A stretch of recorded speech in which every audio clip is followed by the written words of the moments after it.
The tournament will finally starting tomorrow, and we already the identity of 2 people that have disappeared from Knull Hospital, which is Issei's parents, and we have their location in China.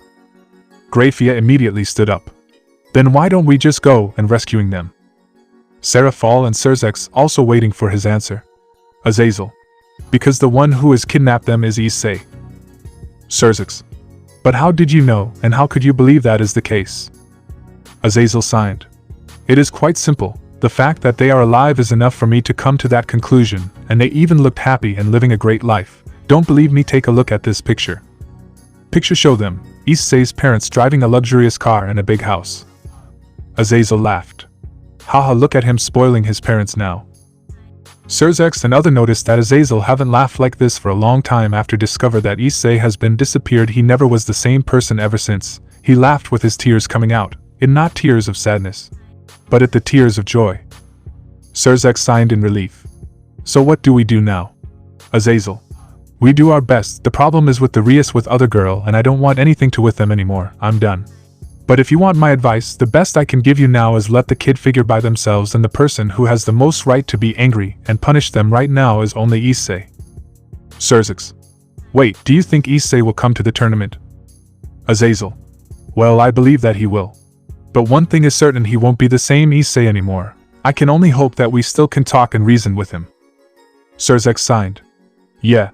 The crowd rushing in from every corner, from human who has enough privilege to be here to the gods from all supernatural world. It didn't took long before the arena filled up with the crowd. This is the world rating game funded by 3 Bible factions, Devil faction, Fallen Angel faction and Angel faction. The one who designed and suggested ideas is Azazel. The point of this tournament is to build the bond between faction or straighten their bond after so much war and bloodshed.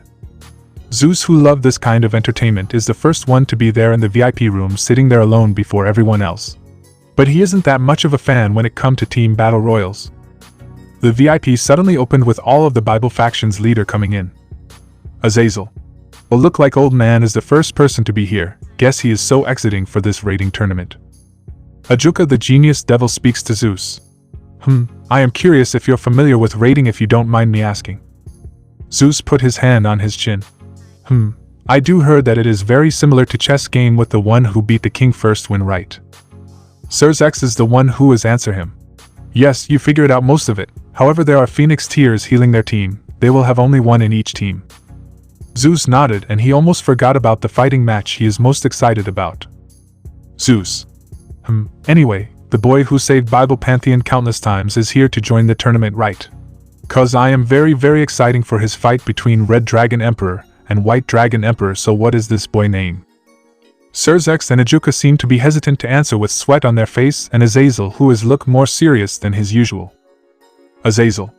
His name is Issei Hyodo, and he will. Serafal Leviathan cut him off, saying. Serafal. Of course, he will come. Even if he doesn't come to the tournament, that wouldn't change our opinion on him, cause he is giving his all when he fighting the enemy that threatened to destroy all Pantheon. That's ultimately up to him to choose if he want to join or not. Zeus is still in silence after heard Serafal answers and other faction looking at each other. Zeus thoughts, oh, should I act like an old fool? And her voice sounds confident, but yet full of worrying. They underestimate the mighty Zeus too much. Haha, me who have seen the Big Bang with my own eyes. Alright, I will play along with you, youngster. It wouldn't be fun if they broke their cool this early. Zeus. Ha, excellent answer, young lady. We shall see. All of the leader of the main factions gathered in the VIP room during the tournament. But there is one leader that missing. The leader of Norse god leader haven't come to the tournament. Zeus thought. Seem like Odin won't be coming until the real tournament happening. Ha ha ha ha. The Olympian god laughed in his own thoughts. Azazel looking at Zeus, who looked seemingly in deep thoughts. Azazel. So where is Olympian team that will join in the rating tournament? Zeus. Oh, right, there is Ares and Hermes with their team hands picking by themselves shall be joining if I am not wrong. Surzex. You didn't personally pick them yourself. Ajuka worrying about his friend being rude. Ajuka. Surzex. Zeus calmly said. Oh, it was nothing though. It was a shame Hercule is busy. He would love to fight those strong fighter. Zeus thoughts. He of course Hercule is saving his power for the Ragnarok tournament, not in this cushy LVY League tournament. Zeus continued to talk in his thoughts.